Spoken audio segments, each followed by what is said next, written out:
পাপ কাজ কলমে অনুশ্রী কুণ্ডু। ওহে নেতাজি, ওহে ক্ষুদিরাম, ওহে বীর বিপ্লবীগণ, তোমরা কাদের জন্য করিলে এই স্বাধীনতা সংগ্রাম? হাজারো বিপ্লবীর রক্ত এই ভারত মাটিতে, কত মায়েরই না কোল হয়েছে শূন্য, কত স্ত্রীরই না স্বামী হয়েছে হত্যা, আর আজ এই স্বাধীন দেশবাসী সব গিয়েছে ভুলি। স্বাধীনতা পেয়ে সবে মুক্ত হলো তো বটেই, তবে এখন স্বাধীনতার অপব্যবহার করছে সবে বেশি। দিনের পর দিন যাচ্ছে, পাপ কাজ বেড়ে চলেছে, স্বাধীনতার অপব্যবহারে নারী সুরক্ষা কমে গেছে।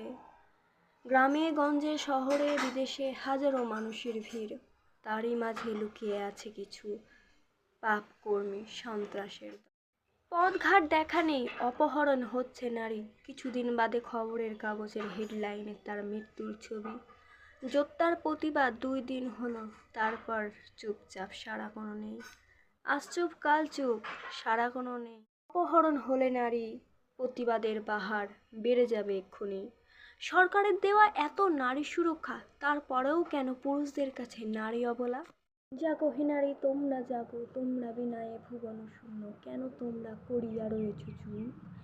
হও না তোমরা অবলা জাতি পুরুষদের কাছে। জাগো হে নারী তোমরা জাগো, দুর্গা মাতার মতো 10 হাতের ওই আদিশক্তি 2 হাতেতে করো। অসুরীতে বলেছিল নারী অবলা, তাই মা কালী তার ধর থেকে মুন্ডু করে দিয়েছিল আলাদা।